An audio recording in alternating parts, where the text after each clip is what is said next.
Creada para ser su ayuda idónea. Capítulo 22. Número 8. Sujetas a sus maridos. Tito 2, 4 al 5. Que enseñen a las mujeres jóvenes a ser prudentes, a amar a sus maridos y a sus hijos, a ser discretas, castas, cuidadosas de su casa, buenas, sujetas a sus maridos. La palabra sujetas significa cediendo, dispuestas y deseosas de acatar instrucciones o deseos, absteniéndose de lo que está prohibido. A estas alturas debes estar plenamente consciente de lo que significa el pasaje cuando dice que las mujeres ancianas deben enseñar a las mujeres jóvenes a estar sujetas a sus maridos para que la palabra de Dios no sea blasfemada. Sin embargo, sería oportuno hacer un repaso rápido de estos pasajes. A la mujer dijo: multiplicaré en gran manera los dolores en tus preñeces, con dolor darás a luz los hijos, y tu deseo será para tu marido, y él se enseñoreará de ti. Génesis 3:16. Según las palabras textuales de Dios, aparte de cualquier contexto cultural, es natural que la mujer concentre toda su atención y su interés en su marido, y debe estar bajo la autoridad de su marido. Esa es la voluntad de Dios. Digan lo que digan las mujeres predicadoras y los eruditos modernos de griego y hebreo para contradecir. Pero quiero que sepáis que Cristo es la cabeza de todo varón y el varón es la cabeza de la mujer y Dios la cabeza de Cristo. 1 Corintios 11:13. No puede existir ningún contexto cultural que pueda anular este versículo porque establece que la base del encabezamiento por el hombre está arraigada en la esencia misma de la naturaleza creada de la mujer. Así como Dios es la cabeza de Cristo y Cristo es la cabeza del varón, también el varón es cabeza de la mujer, su esposa. Mi marido no pierde dignidad por estar sujeto a Cristo, ni yo pierdo mi dignidad por estar sujeta a mi marido. Y así como mi marido encuentra seguridad y propósito en su sujeción a su cabeza, yo también llego a ser la persona que Dios quiso que fuera al estar sujeta a mi cabeza, mi marido. Las casadas estén sujetas a sus propios maridos como al Señor, porque el marido es cabeza de la mujer, así como Cristo es cabeza de la iglesia, la cual es su cuerpo y Él es su Salvador. Así que como la iglesia está sujeta a Cristo, así también las casadas lo estén a sus maridos en todo. Efesios 5, 22 al 24. Aquí nuevamente un segundo testigo en las Escrituras se nos informa a las esposas que debemos ver nuestra sujeción a nuestros maridos con el mismo amor y fervor que nuestra sujeción a Cristo y amor por Él. El pasaje dice que estemos sujetas como al Señor, como si me estuviera sujetando al Señor. Como la autoridad de mi marido ha sido delegada por Dios, cuando me sujeto a mi marido estoy reconociendo la autoridad de Dios y de hecho me estoy sujetando a Dios. También dice que nuestra sujeción es a nuestros propios maridos. Yo no me sujeto a ningún otro hombre como me sujeto a mi marido. No hay pastor ni ministro por encima de mi marido. Mi marido es mi cabeza, así como Cristo es la cabeza de él. Muchas mujeres me han escrito contándome que sus pastores les dijeron que diezmaran, que fueran a la iglesia, que inscribieran a sus hijos en una escuela de la iglesia, que mandaran a sus hijos al grupo de jóvenes y 100 cosas más, en contra de la voluntad de sus maridos. El pastor sostiene que él es la cabeza de la iglesia local y como tal es el poder religioso más elevado sobre la tierra. La respuesta de mi marido ante un hombre que pretende ser autoridad eclesiástica sobre la familia es llamarle mentiroso y engañador.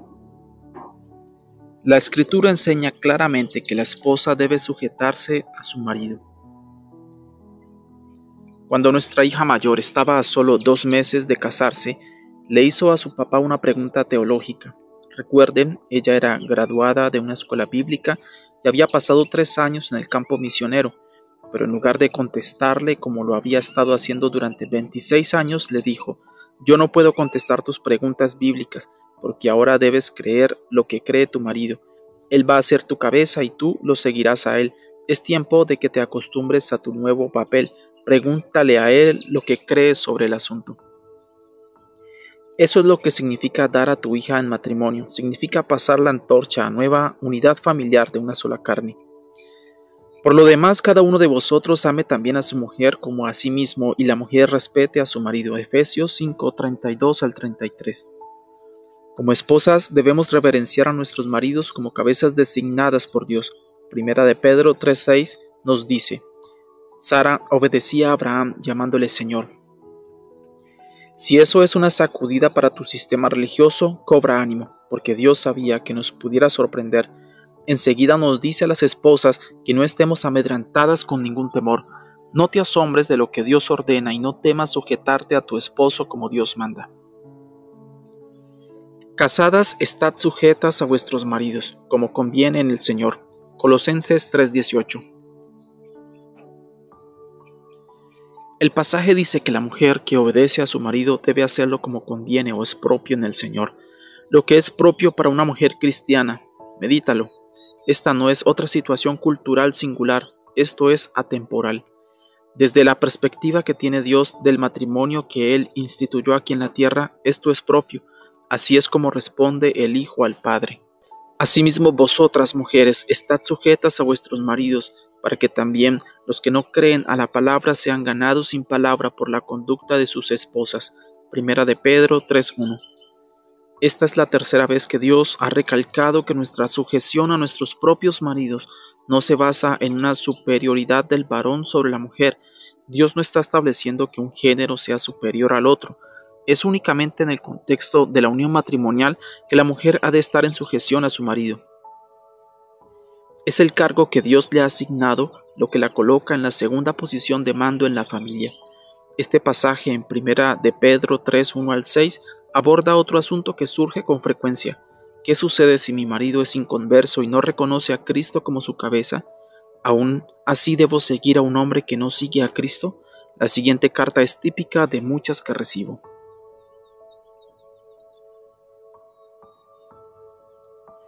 ¿Cómo ganar a tu marido perdido? Estimado señor Sperl, mi marido está perdido, está lleno de ira.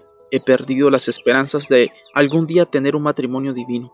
¿Alguien alguna vez habrá salido del abatimiento y tristeza en que yo me encuentro ahora para lograr un matrimonio divino?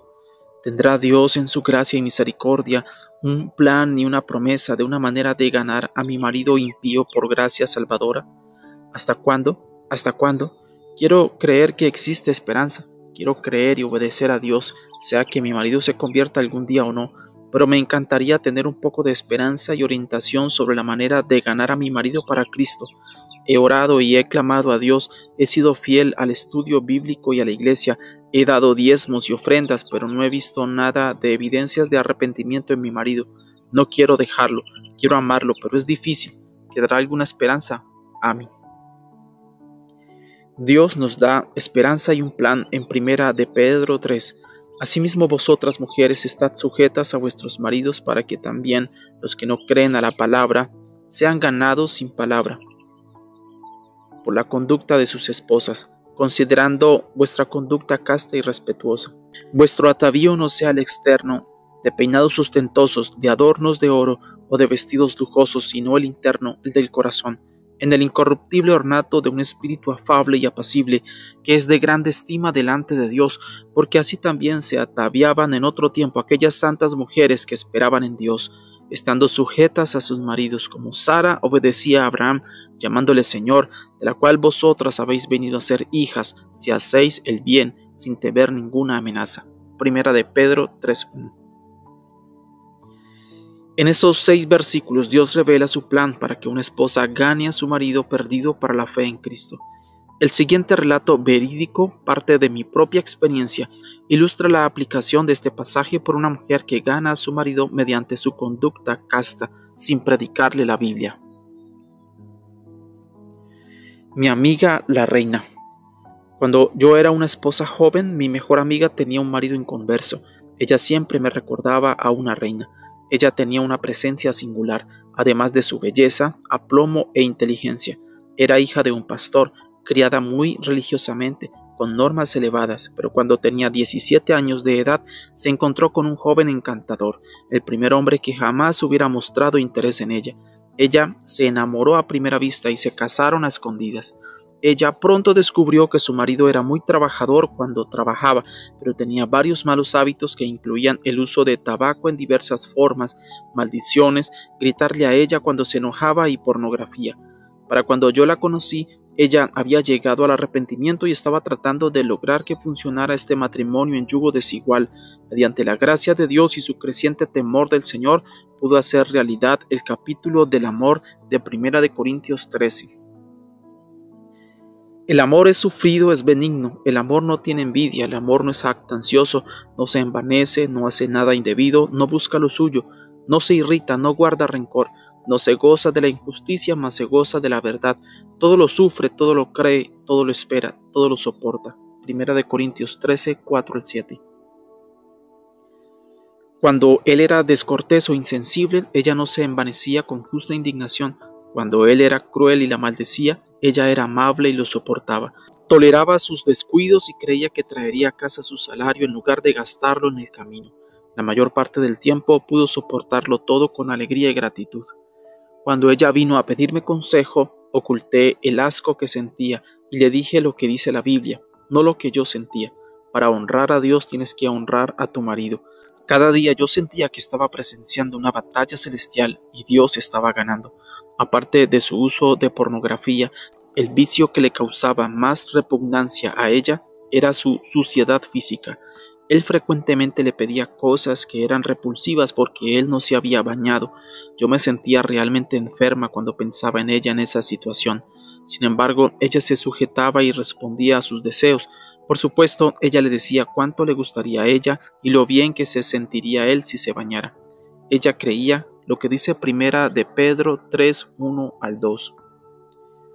Asimismo, vosotras mujeres estad sujetas a vuestros maridos para que también los que no creen a la palabra sean ganados sin palabra por la conducta de sus esposas, considerando vuestra conducta casta y respetuosa.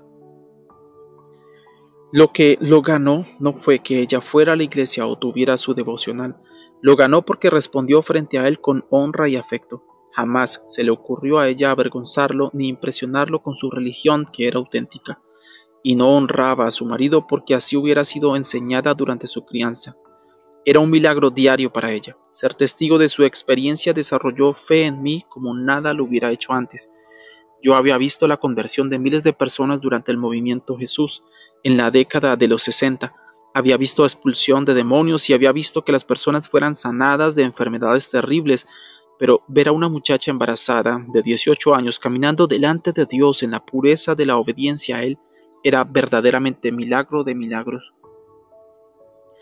Su marido trabajaba toda la noche en una fábrica. Todos sus compañeros de trabajo eran borrachos y fornicarios. Una madrugada, cerca de la hora de salida, algunos de los hombres empezaron a quejarse de sus esposas, contando lo perezosas, irresponsables, deshonestas, desleales, corrientes, tristes, gordas y feas que eran sus esposas. Jim, el marido de mi amiga, no decía nada. Finalmente uno de los señores le preguntó a Jim por su esposa. Era la primera vez que se había puesto a pensar en su esposa en comparación con las esposas de sus compañeros y de pronto se sintió profundamente agradecido. No les voy a platicar acerca de mi esposa porque todos ustedes se pondrían muy molestos. Los hombres insistieron, así que Jim les dijo, ella es hermosa, con cabello largo y rubio, siempre es tan dulce, hará lo que sea por mí. Ella considera que yo soy el tipo más codiciable. Todos ellos estaban muy molestos, seguros de que él les contaba una gran mentira. Él les dijo, cuando yo llegue a casa en la mañana, ella estará muy arreglada y preparándome mi desayuno, y me recibirá en la puerta con un beso muy sensual. Como todos los señores ya habían dicho que sus mujeres se levantaban tarde y nunca les preparaban desayuno, se negaban a creerle a Jim. Después de una conversación acalorada con muchas maldiciones y habladurías, Jim presumió, apuesto que yo podría llegar a casa con todos ustedes para desayunar y ella gustosamente les prepararía el mejor desayuno de su vida. Y todo con una sonrisa. Imposible, le contestaron. Después de más presunciones, terminó por llevar a 5 de ellos a casa con él esa mañana, sin llamar a su esposa para avisarle. Ahora su joven esposa en casa ignoraba por completo lo de sus conversaciones y no tenía idea de que estuviera de por medio la reputación de su marido. La Biblia dice, la mujer virtuosa es corona de su marido, mas la mala como carcoma en sus huesos. Proverbios 12:4. Esta joven estaba a punto de convertirse en corona de su marido o carcoma. Con todo lo indigno que era él, la conocía y confiaba en ella. Ella se había ganado su confianza. El corazón de su marido está en ella confiado y no carecerá de ganancias. Proverbios 31:11. Confiable es digno de confianza, fidedigno, honrado, fiel, honesto, leal, íntegro, merecedor. Le da a ella bien y no mal todos los días de su vida. Proverbios 31:12. Constante en su amor, inconmovible, fiel, incesante, perseverante, inmutable, leal, permanente. Esa mañana, a las 6:30, ella lo recibió en la puerta con un rostro radiante de amor, su pelo recién peinado y un bonito vestido. Pero en lugar de un hombre apestoso, masticador de tabaco, eran 6, 5 de ellos con expresiones de algo de pena y aprehensión. Aunque sorprendida, respondió alegremente: «Oh, mi amor, veo que has invitado a tus amigos». Delante de estos hombres, este saludo ya era una gran victoria y un honor para Jim. Él pasó a sus compañeros a su casa y le dijo ásperamente a su esposa: «Prepara desayuno para mis amigos». Esto era pedir mucho, porque esos hombres eran capaces de comerse todo lo que ella había comprado para los desayunos de la siguiente semana. Jim ganaba un salario de pobreza y no era muy cuidadoso con su dinero. Lo que le sobraba era de ella para que completara como pudiera. Ella fue a la cocina y oró en silencio: «Señor, tú sabes que tengo que dar de desayunar a 6 hombres esta mañana. Por favor, ayúdame». Preparó todo el tocino, todos los huevos, guisó todas las papas, horneó una enorme canasta de pan y además preparó una salsa ranchera. Su despensa para toda la semana la sirvió amablemente en una mesa con mantel blanco como la nieve. Los hombres sucios permanecieron callados de pena mientras ella les servía. Era un momento de coronación para Jim. Todos estos hombres percibían instintivamente que nada volvería a ser igual entre ellos. La esposa de Jim sí lo trataba con honor. Él sí era diferente a ellos. Los hombres desayunaron, luego se levantaron y se salieron. Han de haber observado que Jim jamás le dio las gracias a su sonriente esposa. Él jamás volvería a ser uno más de los compañeros. Ellos siempre sentirían que él era un poco más listo. No era el inútil que ellos se habían imaginado. La siguiente noche en el trabajo sus compañeros todavía estaban un poco doblegados. Ella lo había honrado en el momento más crítico, frente a sus amigos. Ella lo honró porque le creía a Dios y decidió obedecer a Dios honrando a un hombre que no merecía su honor. Ella hizo a un lado sus sentimientos de rechazo, de resentimiento y de ser usada y se condujo de manera casta. Ella fue corona de su marido. ¿Te das cuenta cómo su conducta casta ganaría a su marido a cualquier marido? Gradualmente, al paso de los años, él llegó a tratarla con respeto. Su porte de reina le permitió a él verse de manera diferente. Los demás compañeros estaban casados con mujeres sucias, ruidosas, disipadas, viles, pero su esposa tenía clase. Él llegó a pensar en los cristianos como una clase de personas más dignas, bondadosos, pacientes, amables, respetuosos, generosos, honestos y ahorrativos. ¿Qué testimonio tenía ella ante el mundo? Las cosas repugnantes y toscas fueron desapareciendo una por una, tornándose en amorosa consideración, no porque ella lo exigiera, sino porque ella se lo había ganado a él con su conducta casta y respetuosa. Todavía como hombre inconverso, él llegó a respetarla porque ella era tan agraciada. Cuando él le miraba a los ojos, veía a un hombre mejor de lo que él sabía que era. El amor hizo que él deseara ser digno de su confianza en él. La moraleja de este relato es que 1 de Pedro 3 es cierto. Tratando a su marido como un rey, ella se convirtió en una reina que Dios usó para ganarlo a él para Jesucristo. La benignidad de Dios te guía al arrepentimiento. La benignidad de la esposa hace lo mismo. Años más tarde, él finalmente llegó al verdadero arrepentimiento y reconoció a Cristo como Señor de su vida. Cuando volvimos a visitarlos recientemente, sus hijos todos habían crecido y él estaba alabando al Señor y gozándose en la bondad de Dios para con su familia. Dignidad propia de una reina. Mi amiga respondió ante su marido con la dignidad propia de una reina. Él se sentía orgulloso de la belleza de ella, estaba orgulloso de su dignidad y aplomo. Se sentía honrado de que una mujer como ella lo tratara con tanta reverencia. Un hombre resistirá con todas sus fuerzas a quienes se enfrenten a él. La mayoría de las mujeres se pasan la totalidad de su vida de casadas en conflictos con sus maridos, tratando de cambiarlos. Es un conflicto de voluntades que ninguna mujer jamás ha ganado plenamente, porque aun cuando logre que él ceda, ella pierde el corazón de él y él pierde su propia dignidad. Mientras las mujeres tendemos a ver todo en términos de quién tiene la razón y qué es lo correcto, Dios nos dirige autoritariamente hacia lo que realmente importa. ¿A quién he entregado el mando y a quién hice para que fuera ayuda idónea? Cuando una mujer se resiste a un hombre o intenta cambiarlo, lo vuelve más obstinado y su propio corazón se llenará de amargura. Si la mujer obedece a Dios, no habrá nadie a quien el hombre se tenga que enfrentar, resistir, dominar, conquistar o derrotar. La fuerza más grande de la mujer radica en obedecer a Dios, obedeciendo y honrando a su marido. Cuando abandona el orden establecido por Dios, se está exponiendo a una vida tormentosa de amargura y derrota para ambos.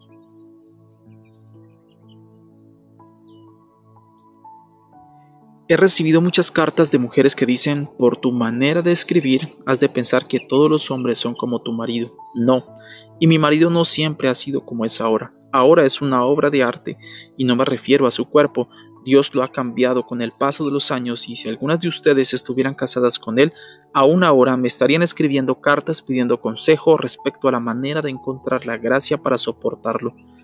Yo he llegado a apreciar lo que hay de oso en él, a veces oso de peluche, a veces oso de verdad, pero siempre es mi oso. He visto mujeres que han pasado por tiempos muy difíciles para llegar a un matrimonio divino. No comenzaron con un hombre justo, pero Dios es un experto en confeccionar matrimonios divinos. Conozco una mujer joven que tenía un marido tan violento, vil e impenitente que ella pidió a la iglesia que orara: Señor, sálvalo o mátalo lo más pronto posible. A los 15 días estaba muerto. Yo no recomiendo esa clase de reunión de oración, porque si Dios matara a todos los hombres que merecen morir, las mujeres nos estaríamos peleando por los pocos que quedarían. Además, si Dios decidiera ser parejo y le diera por matar a todas las mujeres que lo merecen, pues te podrás dar cuenta de que nos iría mejor si empezáramos a suplicar gracia y misericordia para nuestros maridos. ¿Cómo ministrar a un marido iracundo? Es común que los hombres reaccionen con ira súbita cuando las cosas no salen como ellos quieren. Se pueden enojar por una podadora, por un aparato doméstico descompuesto o un niño que habla demasiado. Es la testosterona no regulada que busca un conflicto. Habitualmente no es provocado por un conflicto y nos parece totalmente irracional a las mujeres que necesitamos tener una razón para enojarnos. Pensándolo bien, los hombres son algo irracionales en ocasiones, cosa de la que nos acusan regularmente a nosotras. Las emociones de las mujeres las vuelven sentimentales, mientras que los hombres son conducidos por sus emociones a ser agresivos, incluso hasta el borde de la violencia. Los hombres deben más bien estar invirtiendo sus impulsos masculinos enfrentando las vicisitudes de la vida y paseando un poco por las tardes. Es un pecado que no tengan más dominio propio que los niños de la guardería, pero ese es pecado de ellos, no tuyo. No hay nada que podamos hacer nosotras las damas para cambiar esta tendencia. Su expresión sí, pero no la tendencia. Dios le puede dar a un hombre un dominio propio total. El hombre que anda conforme al Espíritu será tan manso como Cristo. Pero seamos realistas, la mayoría de los matrimonios empiezan con un hombre que no es como Cristo. Así son los hijos de Adán. La pregunta es: ¿cómo debemos responder nosotras, las esposas, para hacer que nuestras propias vidas sean mejores y para proveer una oportunidad para que nuestros maridos respondan a Dios y mejoren en esta y otras áreas? Lección número 1. Antes que todo, no puede ser su conciencia ni su acusadora, pensando que la presión lo empujará al arrepentimiento. El efecto será exactamente el contrario, fortaleciendo su obstinación, disparando su instinto de lucha, y luego para él se convierte en asunto de ganar en un enfrentamiento con una hembra que lo desafía. Además, estarías compitiendo con el Espíritu Santo para redarguirlo de su pecado. La manera más sabia de manejar al marido agresivo es no asumir ninguna ofensa personal. Siempre evita provocarlo, excepto, por supuesto, para provocarlo al amor y a las buenas obras. La mayoría de las mujeres saben qué es lo que hace que sus maridos pierdan el estribo. Dale tiempo de calmarse, ya se sentirá avergonzado si le das tiempo. Aun cuando esta ira explosiva sea emocionalmente inquietante y no sea nada agradable, es una cosa de hombres que la mujer inteligente puede aprender a manejar de manera sabia. La clase de enojo a la que nos hemos estado refiriendo no es ocasionado directamente por la relación de la esposa con su marido. Cuando enfrenta esa clase de ira, la esposa debe tener cuidado de responder al enojo de manera impersonal, reconociendo que, aun cuando ella pudiera exacerbar el problema con una respuesta incorrecta, su enojo no es ocasionado por su relación. Otra clase de ira. Sin embargo, existe otra clase de ira que es más profunda y más personal. Es ocasionada por la amargura. está arraigada en la esencia misma del espíritu. Es la filtración constante de un alma enferma. Recordarás que comentamos el hecho de que algunas mujeres practican para estar enojadas o amargadas, como músicos furiosos practicando el piano hasta que sus mismas almas, sin pensarlos ni esforzarse, tocan notas de discordia. Esta clase de ira amarga y enojada no es tan común en el hombre como en la mujer, pero es dominante en algunas relaciones y es importante para ti como esposa que aprendas a responder a tu marido si él llegara a mostrar tendencias hacia esto. Para responder correctamente debes tener presente que hay dos tipos de ira: la ira sin causa que acabamos de comentar y la ira que brota de una amargura nacida de conflictos. Es común que la esposa sea la causa del enojo amargo de su marido. Platica y platica acerca de algún problema de la familia, la comunidad o la iglesia, hasta que su marido finalmente se agita y se enoja mucho con ellos. Para la esposa normal, platicadora, no era más que un tema de plática, pero de pronto el hombre se enoja y todo el asunto llega a estar fuera de control y espantoso. Escribo acerca de esto porque es tan común encontrar a la esposa quejándose de la ira de su marido en el mismo momento en que las palabras de ella están alimentando el fuego de su ira. Si tu marido se ofende fácilmente con los vecinos o la gente de la iglesia, o si da por hecho que todos buscan perjudicarlo o que están hablando mal de él, entonces tiene un problema de ira arraigada en la amargura. Tu primer objetivo debe ser determinar cuál es tu parte en el problema. Solo entonces podrás ayudar a tu marido a pensar con claridad acerca del problema y dejar de alimentar las llamas de su ira. Una vez que logras identificar la causa de su enojo y la manera en que tú has contribuido con tus palabras y actitud, podrás hacer los cambios que dejen de estimular las llamas y permitirle calmarse. Aprende a pensar y hablar bien de todos. Practica buscando lo bueno en las personas. Escribe Filipenses 4:8 en una tarjeta y colócala en un lugar visible donde lo puedas leer con frecuencia. Por lo demás, hermanos, todo lo que es verdadero, todo lo honesto, todo lo justo, todo lo puro, todo lo amable, todo lo que es de buen nombre, si hay virtud alguna, si algo digno de alabanza, en esto pensad. No permitas que tu mente considere lo malo en otros. El amor no guarda rencor. 1 Corintios 13:5. Recuerda los 40,000 pensamientos al día. No tengas pensamientos críticos y destructivos de otros y nunca hables despectivamente de otros en presencia de tu marido. Puede ser lo que dispare su ira contra ellos, contra ti y contra los hijos. También es destructivo para la paz que debe reinar en tu hogar. Nunca permitas que tu mente sea llevada a reaccionar con crítica cuando él te esté contando vez tras vez lo que alguien dijo de ti. Cuando veas que él se está agitando, permanece calmada y objetiva y motívalo a ver el lado positivo. No lo sermonees, solo sé ejemplo de cómo responder con perdón y paz. No confundas la solidaridad con el aliento. Si lo compadeces en tus sentimientos lastimados y lo apoyas, solo agregarás combustible a su incendio emocional. He visto la relación de muchas parejas convertirse en algo enfermizo. Se vuelven compañeros de persecución, buscando el rechazo de otros para que puedan unirse más en su amargura, excluyendo al mundo exterior, cruel e incomprensivo, hasta volverse sospechoso uno del otro y pelear hasta llegar a la muerte emocional. En casi todas las iglesias encontrarás parejas que se apartan de tiempo en tiempo, porque la esposa alborotó a su marido por pequeñeces hasta que su amargura e ira lo hizo apartar de la comunión con esos hipócritas. Se quejan del pastor o de sus hijos o de algo que dijo la esposa del diácono. La esposa corre con su marido con cada informe real y a veces imaginado de chismes acerca de ellos. La esposa se queja de que nadie se dignó saludarnos el domingo, o cuando estuve en el hospital nadie vino a verme, o hay un grupo exclusivista en la iglesia y no nos admiten a nosotros o a nuestros hijos. El marido es provocado a ira de tal manera que está dispuesto a hacer algo con tal de encontrar algo de paz. Este camino conduce a la destrucción de los hijos.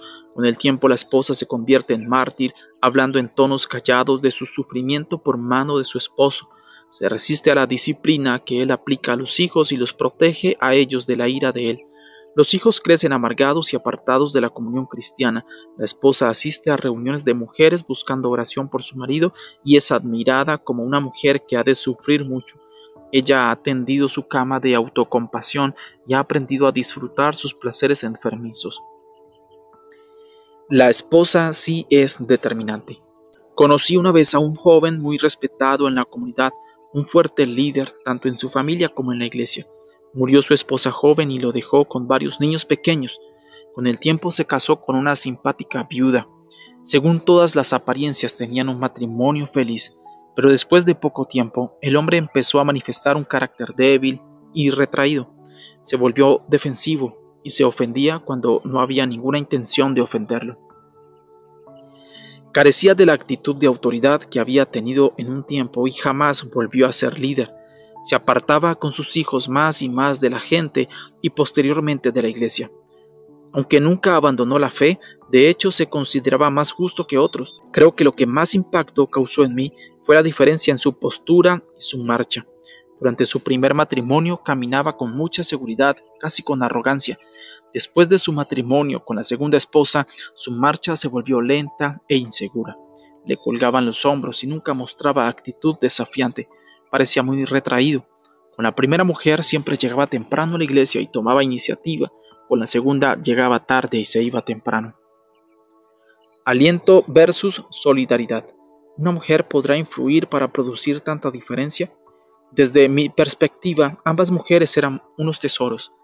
Era obvio que la primera mujer era una alentadora. Casi puedo escucharla decir cuando él se sentía derrotado u ofendido: levántate, tú puedes lograrlo. No importa lo que digan, tú eres el hombre. La segunda esposa era amable, amorosa, tierna y compadecida. Ella hubiera respondido: mi amor, tú sabes que te quiero y lamento tanto que esas personas horribles te hayan tratado tan mal. Ven acá y déjame abrazarte, solo quiero que seas feliz.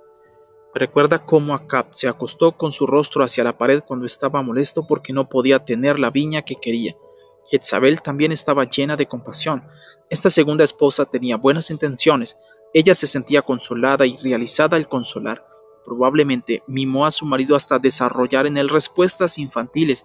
Estrecharon la relación entre ellos y excluyeron al mundo cruel. Él dejó de ser el hombre. Era un ejemplo asombroso del poder que tiene la mujer para hacer la ayuda incorrecta para su marido.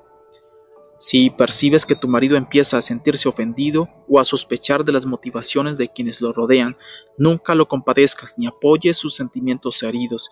Que el versículo lema de tu vida sea Filipenses 4:8 y recuerda, 1 de Pedro 3 dice que incluso podemos ganar a nuestros maridos inconversos mediante nuestra conducta casta. Una conducta casta tiene más poder sobre un hombre que la compasión. ¿Aún habrá esperanza? Sí hay esperanza. Podemos esperar en la palabra de Dios cuando las circunstancias y el consejo están todos en contra. Oí alguna vez acerca de una dulce y piadosa mujer llamada Teresa, que estaba casada con un impío fumeta criminal que vivía del tráfico de heroína. La iglesia de ella oró incesantemente por él sin ningún resultado. Finalmente, él fue detenido por sus delitos y sentenciado a muchos años tras las rejas. En la misma iglesia había un buen hombre de Dios que tenía una esposa sin interés alguno en las cosas de Dios y sin mucho interés en su marido. Cuando encerraron al marido de Teresa, le aconsejaron a Ben que se divorciara de su esposa y se casara con Teresa, por quien sentía una gran admiración desde hacía muchos años. Él siguió el consejo y la iglesia celebró una gran fiesta de bodas para esta nueva unión. La mujer que me relataba la historia se detenía periódicamente para exclamar: «Mira lo que ha hecho el Señor, ¿no es maravilloso?». Al terminar de escuchar todo el relato, mi corazón estaba quebrantado y le dije a la relatadora que dejara de culpar a Dios. La gente ve únicamente el presente y lo actual. Buscamos solo lo que nos hará felices hoy. Dios ve muchísimo más y por eso nos ha dado su palabra para dirigir nuestros pasos cuando no alcanzamos a ver claramente. Yo sabía que todo ese desorden deshonraba a Dios. Si la dulce Teresita hubiera creído y confiado en Dios y hubiera estado dispuesta a sufrir estando sola, pudiera haberse dedicado a visitar a su esposo en la prisión, compartiendo libros y grabaciones con él y llevándole a sus pequeños para ver a papá. Él finalmente hubiera empezado a atesorar a su fiel esposa y familia, y hubiera llegado a entender que únicamente el poder de Dios era capaz de hacer que una mujer amara a un vil y corriente pecador como sabía que lo era él. Entonces el señor Fumeta hubiera estado abierto a Dios. Quién sabe cuántos hombres en esa prisión hubieran oído la antigua historia acerca del Salvador que dejó la gloria solo para salvarlos de sus pecados, todo porque una mujercita estuvo dispuesta a vivir su vida para Cristo, honrando y reverenciando al hombre que era su marido. Él era la esperanza de ella y ella la de él. Si tan solo algún hombre o mujer sabios hubieran podido ayudar a Teresa a ver el milagro que Dios le hubiera podido dar. Pero a los que están unidos en matrimonio mando no yo sino el Señor, que la mujer no se separe del marido, y si se separa, quédese sin casar, o reconcíliese con su marido, y que el marido no abandone a su mujer.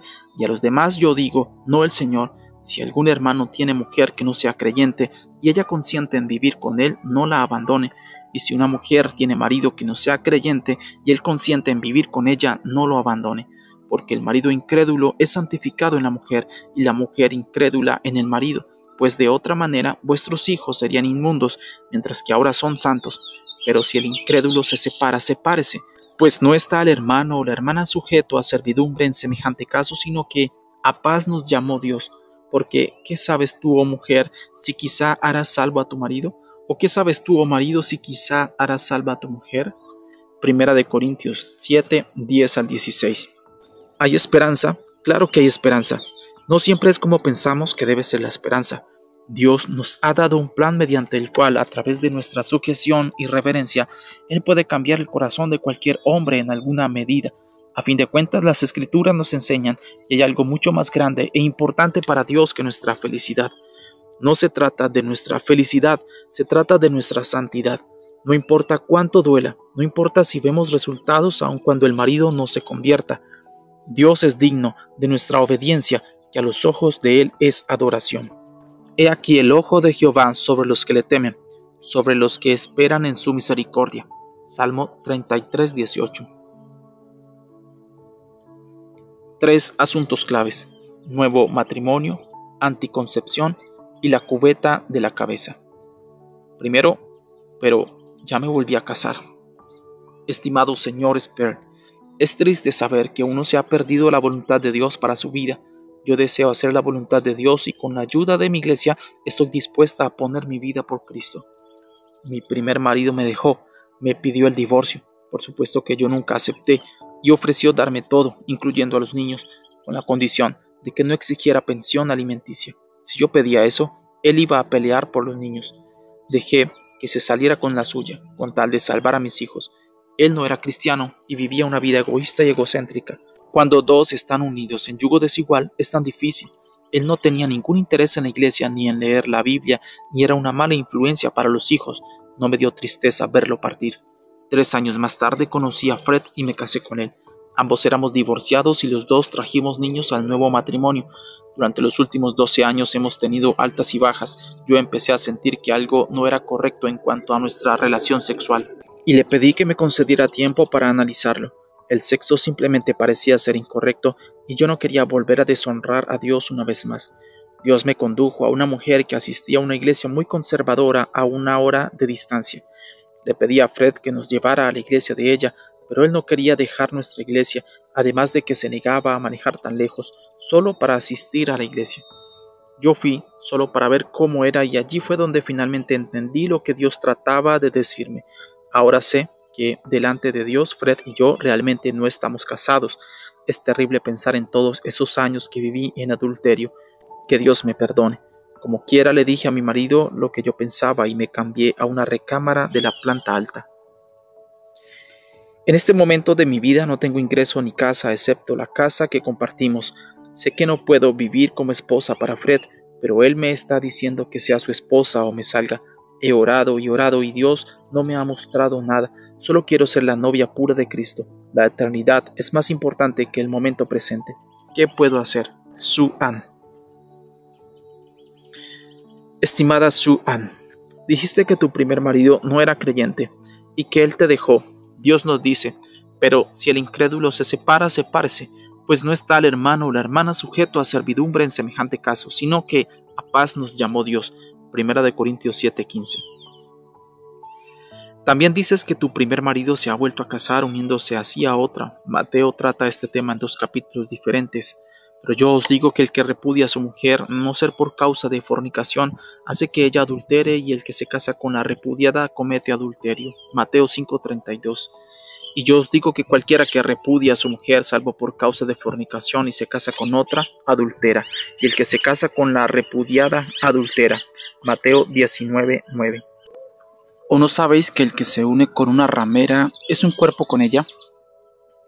Porque dice, los dos serán una sola carne. Primera de Corintios 6:16. ¿Expresas dudas de que tu matrimonio con Fred sea un verdadero matrimonio? Sin embargo, Jesús nos da un ejemplo claro de lo que él considera que es un verdadero matrimonio, cuando habló con la mujer samaritana en el pozo de Sicar. Y estaba allí en el pozo de Jacob. Entonces Jesús, cansado del camino, se sentó así junto al pozo. Era como la hora sexta. Vino una mujer de Samaria a sacar agua, y Jesús le dijo, dame de beber, pues sus discípulos habían ido a la ciudad a comprar de comer. La mujer samaritana le dijo, ¿cómo tú, siendo judío, me pides a mí de beber, que soy mujer samaritana? Porque judíos y samaritanos no se tratan entre sí. Respondió Jesús y le dijo, si conocieras el don de Dios y quién es el que te dice, dame de beber, tú le pedirías y él te daría agua viva. La mujer le dijo, Señor, no tienes con qué sacarla y el pozo es hondo. ¿De dónde pues tienes el agua viva? ¿Acaso eres tú mayor que nuestro padre Jacob, que nos dio este pozo, del cual bebieron él, sus hijos y sus ganados? Respondió Jesús y le dijo, cualquiera que bebiera de esta agua volverá a tener sed, mas el que bebiera del agua que yo le daré no tendrá sed jamás, sino que el agua que yo le daré será en él una fuente de agua que salte para vida eterna. La mujer le dijo, Señor, dame esa agua, para que yo no tenga sed, ni venga aquí a sacarla. Jesús le dijo, ve, llama a tu marido y ven acá. Respondió la mujer y le dijo, no tengo marido. Jesús le dijo, bien has dicho, no tengo marido, porque 5 maridos has tenido y el que ahora tienes no es tu marido. Esto has dicho con verdad. Juan 4:6-18. Jesús distinguía claramente entre un compañero y un marido. Jesús reconocía el contrato legal del matrimonio. Si Jesús reconocía a sus 5 maridos como legítimos maridos, ¿crees que no reconoce tu contrato matrimonial y votos hechos a Fred? Es importante que leas el siguiente pasaje de Deuteronomio, no sea que pienses que tienes alguna razón religiosa para regresar con tu primer marido. Cuando alguno tomare mujer y se casare con ella, si no le agradare por haber hallado en ella alguna cosa indecente, le escribirá carta de divorcio y se la entregará en su mano y la despedirá de su casa, y salida de su casa podrá ir y casarse con otro hombre. Pero si la aborreciere este último y le escribiere carta de divorcio y se la entregare en su mano y la despidiere de su casa, o si hubiere muerto el postrer hombre que la tomó por mujer, no podrá su primer marido que la despidió volverla a tomar que sea su mujer, después que fue envilecida, porque es abominación delante de Jehová, y no has de pervertir la tierra que Jehová tu Dios te da por heredad. Deuteronomio 24:1-4. La frase abominación delante de Jehová aparece 8 veces en las Escrituras.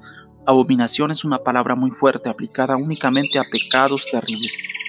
Esos 8 versículos enumeran lo que Dios considera abominación: hechicería, sacrificar a los hijos en el fuego como culto, homosexualidad, adoración de dioses falsos en los lugares altos y el versículo acerca de regresar al anterior marido. Algunos señalan que este es un pasaje del Antiguo Testamento y que el Nuevo Testamento jamás menciona el tema, así que no es aplicable al tiempo actual.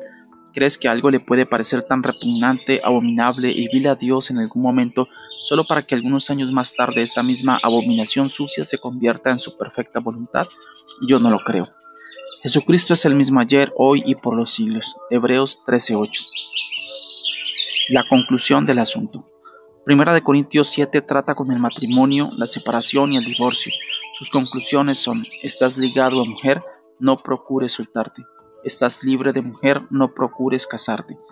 Primera de Corintios 7:27. Cada uno en el estado en que fue llamado, en él se quede. Primera de Corintios 7:20.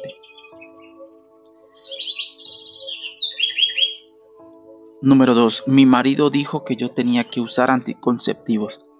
Estimado señor Sperl, nuestra familia se encuentra en un estado de desesperanza. Me he apoyado en las promesas de Dios en contra de todo consejo y pareciera que no ha sido suficiente. Tengo 6 hijos y uno en camino. Mi marido me dijo que si me volvía a embarazar me dejaría y jamás volvería a saber de él. Parece que lo decía en serio. No hemos sabido de él en 3 meses y nos dejó sin medio alguno de sostenimiento.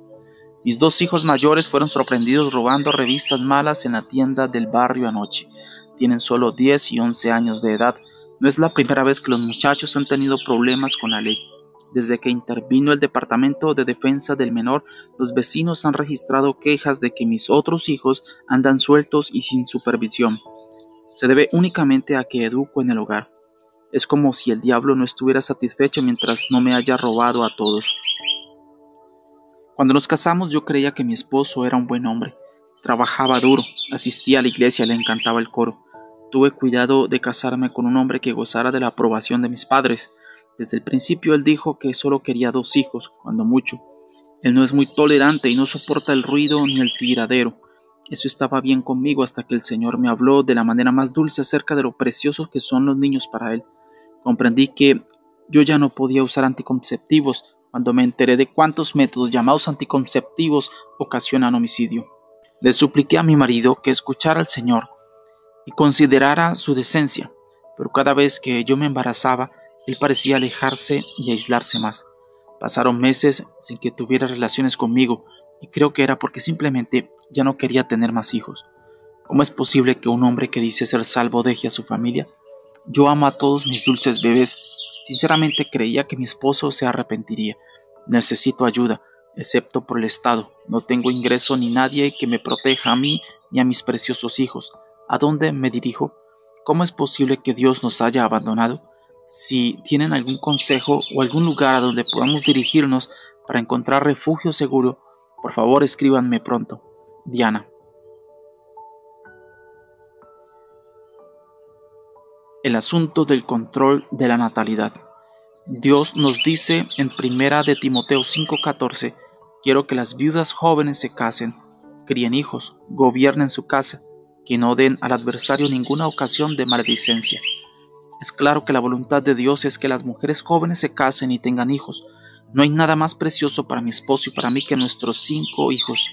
Todos son adultos y están casados y ahora están teniendo sus propios hijos. Cuando oigo pequeños piecitos corriendo por la casa y luego oigo el grito alegre, papá grande, mamá Pearl, mi corazón se derrite de gozo y alegría. Cuando veo a mis hijos instruyendo cuidadosamente a sus pequeños para enseñarles a obedecer con alegría, o cuando observo la luz en sus ojos al poner en mis brazos a su más reciente bebé, despierta en mí una profunda fuente de placer. Dios nos dice en 3 de Juan 4, no tengo yo mayor gozo que este, el oír que mis hijos andan en la verdad. Espero que todos mis hijos tengan una casa llena de hijos. Mi esposo dice, me gustaría cargar 40 nietos en mi regazo antes de convertirme en un recuerdo ocasional enmarcado en álbum fotográfico de $3. Hemos observado que las familias numerosas tienen más probabilidades de producir hijos que son emocionalmente estables, menos egoístas, con mejores probabilidades de llegar a ser adultos confiables y equilibrados. Las personas más egoístas que he conocido son hijos únicos, o los últimos nacidos que llegaron 10 años después de los demás hijos y crecieron como hijos únicos. Estoy consciente de que yo crecí como persona con el nacimiento y crianza de cada uno de mis hijos. La carga de cuidar de un hijo, afanarse, orar y entrenarlos conducirá a la madurez a madres y padres jóvenes. Sin hijos, las esposas adolescentes suelen permanecer inmaduras, con poco interés por las necesidades de otros. Maridos y esposas no siempre están de acuerdo en este asunto del tamaño de la familia.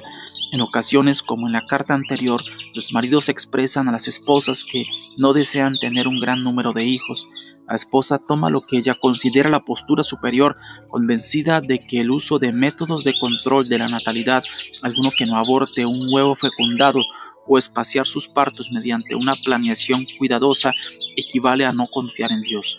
Cuando Eva pecó, Dios la maldijo con concepción múltiple, tener más bebés con mayor frecuencia, además de algunos abortos espontáneos. A la mujer dijo, multiplicaré en gran manera los dolores de tus preñeces. Génesis 3:16. Diana rehusó seguir el liderazgo de su marido, convirtiéndose en esencia en la cabeza del hogar en esta área. Cuando la mujer toma lo que ella considera una postura superior, como lo hizo Eva, y desobedece a su marido, está blasfemando o hablando mal la palabra escrita de Dios. No hay ningún mandamiento en la Escritura respecto al tamaño de la familia, sino únicamente la firme promesa de Dios de bendecir al hombre, cuya aljaba está llena de hijos. Dios dice claramente que el varón es la cabeza y que la mujer ha de sujetarse a su marido. No tengo ninguna respuesta para Diana, cuyo marido la dejó con una aljaba rebosante de hijos para criar sola. No hay ningún refugio seguro para todas las familias que se han dividido por este asunto, y a juzgar por la vasta cantidad de cartas que recibimos como esta, hay muchas. Solo puedo decirle que Dios no la ha desamparado. Ella abandonó a Dios, su palabra escrita y su plan claramente delineada para la mujer. Esto es lo que sucede cuando la palabra de Dios es blasfemada. En ocasiones será la esposa la que duda respecto a tener más hijos. Generalmente está preocupada por su salud. Este interés ocupa una prioridad muy alta en la mente de la mujer, pero realmente es una pequeñez si se compara con los valores eternos. De cualquier manera, la respuesta es la misma. El marido es la cabeza, él decide, aunque la mujer tiene libertad de apelar, aunque no de fastidiar a su marido para que reconsidere. La mujer tendrá que responder a Dios por su disposición para honrar a su marido.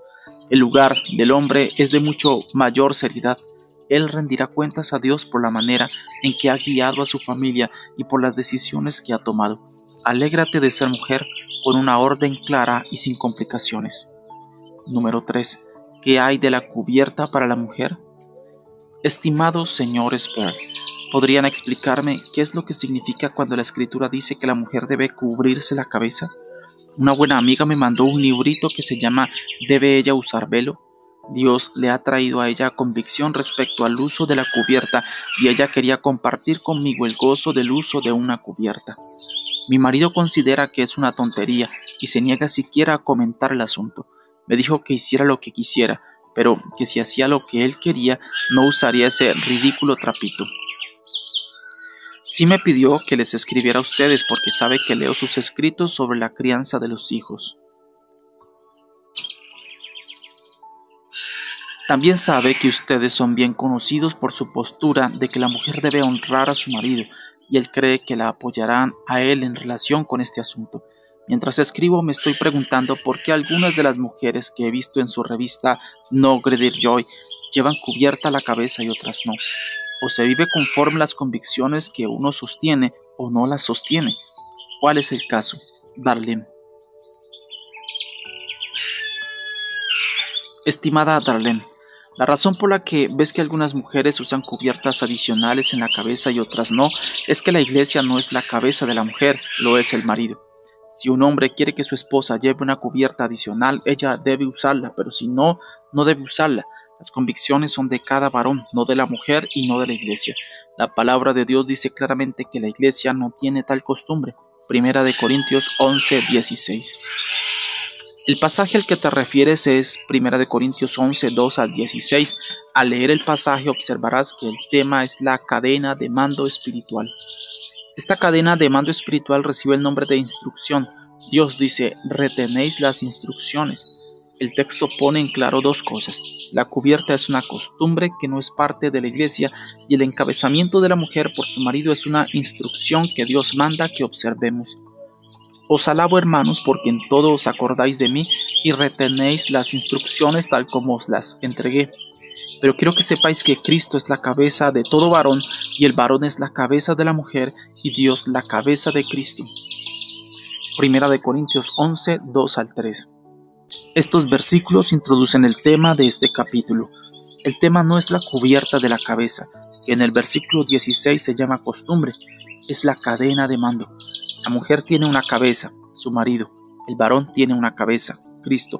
Y Cristo tiene una cabeza, Dios. Esa es la cadena de mando que Dios estableció desde el principio. Esta cadena de mando es una instrucción que Dios manda que sigamos. Todo varón que ora o profetiza con la cabeza cubierta afrenta su cabeza. El hombre está deshonrando a Cristo, su cabeza, si ora con su cabeza cubierta. Pero toda mujer que ora o profetiza con la cabeza descubierta afrenta su cabeza, porque lo mismo es que si se hubiese rapado. Porque si la mujer no se cubre, que se corte también el cabello. Si le es vergonzoso a la mujer cortarse el cabello o raparse, que se cubra.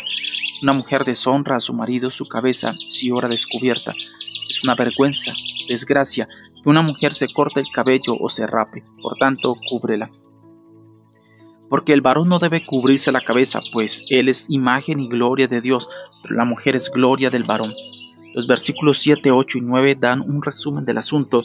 Dios nos está recordando cómo Dios, tomó del barro de la tierra y formó a Adán a su propia imagen, a la imagen de Dios. Dios dice que hizo a Adán como él mismo y para sí mismo. Adán fue creado para la gloria de Dios. Dios hizo una persona como él mismo, alguien que pudiera disfrutar de las cosas que Dios disfruta. El versículo 7 termina por recordarnos que la mujer fue creada como gloria para el hombre. Dios vio a su amigo, Adán, y sabía que Adán necesitaba a alguien para su propia gloria, alguien que lo apoyara como ayuda y amiga. Así que Dios tomó una costilla del cuerpo de Adán y de ella hizo una mujer, hueso de sus huesos, célula de sus células, ADN de su ADN, a la imagen de aquel de quien vino. Porque el varón no procede de la mujer, sino la mujer del varón, y tampoco el varón fue creado por causa de la mujer, sino la mujer por causa del varón. Dios nos está dando las bases de su plan de creación. Él estableció la cadena de mando. Este plan está incluido en el código genético. Es parte de la misma esencia de lo que somos y de quienes somos. Volvernos a crear nosotras mismas como cabeza del hombre sería una afrenta a la creación original de Dios. Los ángeles conocen y entienden este plan de la creación. Ellos estaban presentes, observando y esperando. Dios dice que es por causa de ellos, los ángeles, que la mujer debe honrar a su marido como su cabeza, por lo cual la mujer debe tener señal de autoridad sobre su cabeza por causa de los ángeles. La palabra griega autoridad es exousia, que significa facultad, potestad, derecho o jurisdicción. Esta autoridad sobre su cabeza se refiere a que está bajo la autoridad de su marido. Porque no tenemos lucha contra sangre y carne, sino contra principados, contra potestades, contra los gobernadores de las tinieblas de este siglo, contra huestes espirituales de maldad en las regiones celestes. Efesios 6:12.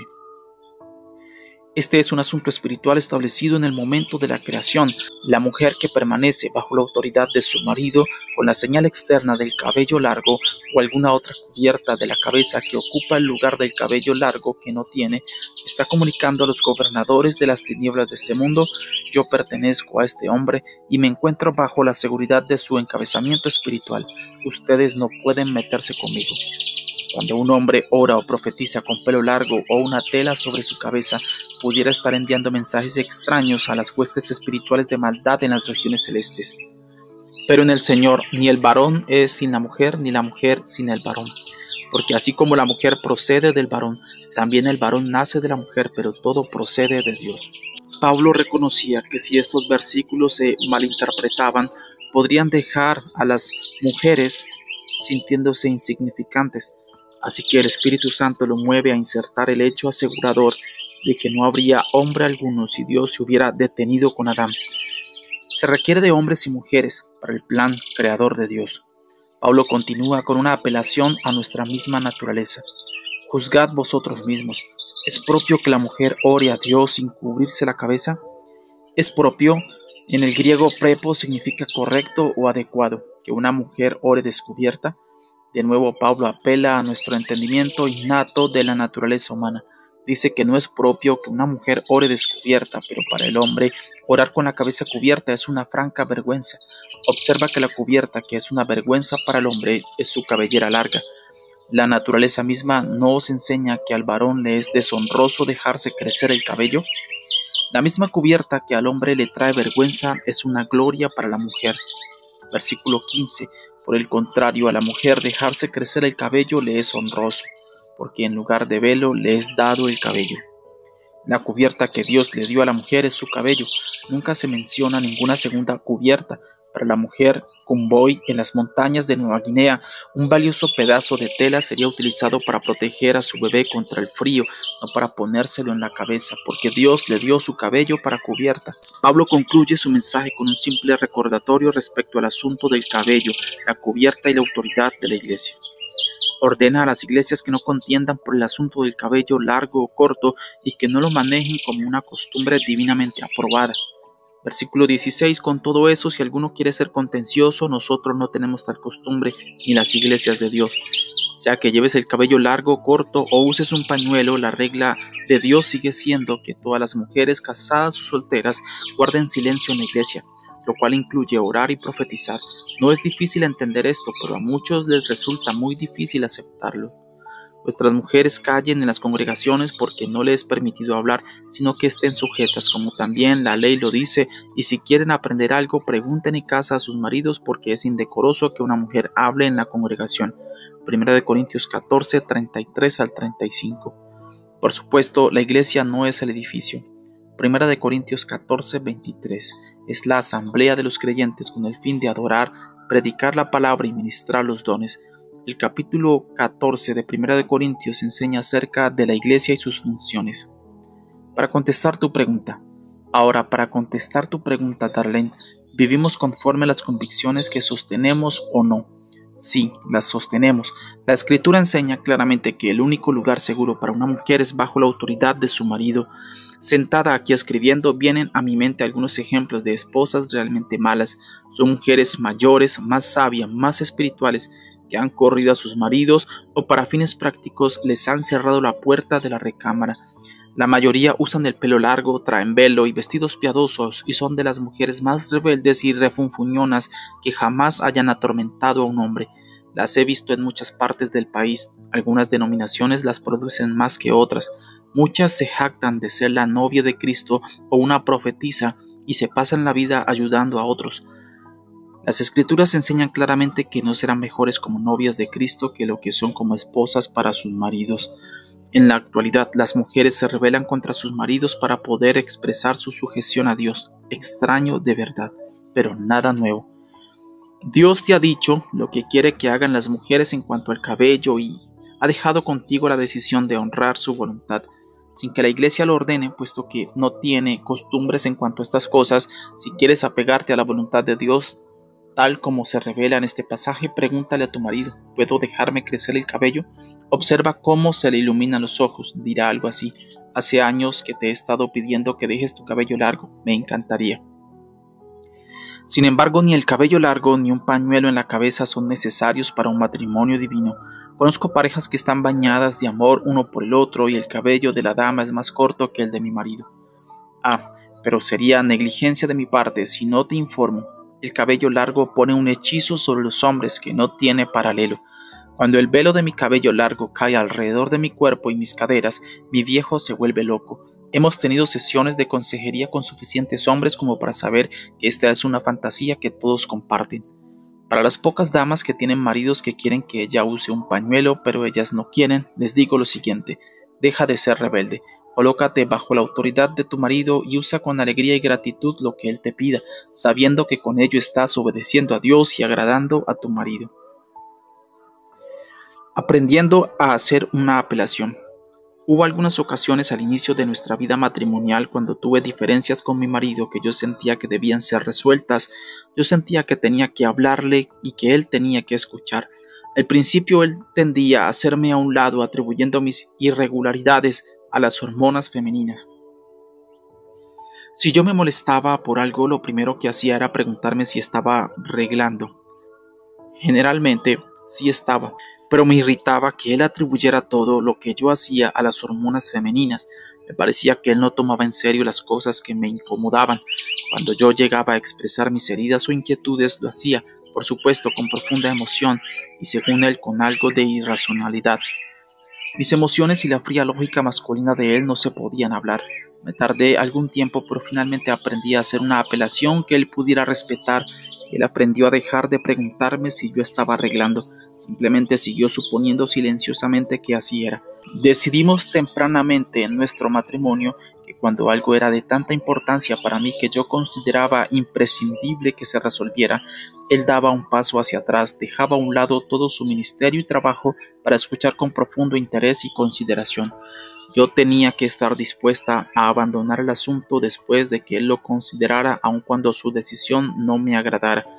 Juntos hicimos un pacto de que yo no abusaría de mi libertad de apelar a él como una treta para controlarlo, sino que la usaría únicamente cuando él estuviera ciego a mis necesidades y que él escucharía cuando yo apelara. Decidimos que yo levantaría mis manos y hablaría con tono serio y sin emotividad para decir: este es un asunto que necesito que se resuelva. Resulta que solo he recurrido a esto unas 4 o 5 veces en todo nuestro matrimonio. Si conocieras a mi marido te sorprenderías de que tan pocas veces haya tenido que recurrir a mi apelación. Él nació con una cantidad extrema de empuje y dominancia, y lo que a algunos les parece un déficit de amabilidad, digo eso a mi manera de elogio. Él es un líder, espera que le sirvan. Cuando entra a un lugar donde hay mucha gente, sea en una iglesia o en una gasolinera, la gente toma nota de su presencia. Mientras que la mayoría de los hombres caminan kilómetros en su vida, él ha recorrido galaxias. Ha esperado que yo haga lo mismo. Mi vida nunca ha sido realmente mía. He estado de guardia cada minuto de cada día. Lo que aprendí cuando acordamos tener esta política de apelación fue que la mayoría de los problemas cotidianos no eran tan abrumadores después de todo. Una vez que yo sabía que contaba con un foro en el que podía conseguir una audiencia justa, descubrí que estaba dispuesta a tolerar mucho más.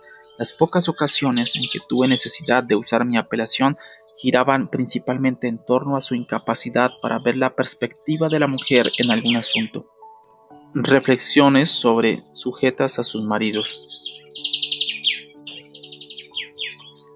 Trata con Dios muy en serio. Declaraciones enfáticas de Dios respecto a las mujeres. Consulta los versículos que contienen las siguientes afirmaciones y subráyalas en tu Biblia. ¿Obedecerás a Dios? Señala las declaraciones enfáticas que indican que has estado deshonrando a Dios y pide que Dios te ayude mientras empiezas a andar en obediencia. Mujeres jóvenes críen hijos. Mujeres jóvenes gobiernen su casa. Esposas, no den al adversario ninguna ocasión de maledicencia. Esposas, sujétense a sus maridos. Esposas, amen a sus maridos. Esposas, amen a sus hijos. Mujeres, sean discretas. Mujeres, sean castas. Mujeres, sean cuidadosas de su casa. Mujeres, sean prudentes. Mujeres, sean buenas. Es una vergüenza que la mujer se rape o se corte el cabello. El cabello largo es gloria para la mujer. El cabello largo de la mujer le es dado por cubierta. Es deshonroso que la mujer ore o profetice descubierta, que la mujer aprenda en silencio. No permito que una mujer enseñe. Mujeres, no ejerzan autoridad sobre el hombre. Esposas, respeten a sus maridos. Esposas, observen conducta casta. Mujeres, atavíense con ropa decorosa. Mujeres, vistan con pudor y modestia. Que su adorno sea el interno del corazón. Esposas, tengan un espíritu callado y apacible. Esposas, cumplan con el marido el deber conyugal. Esposas, agraden a sus maridos.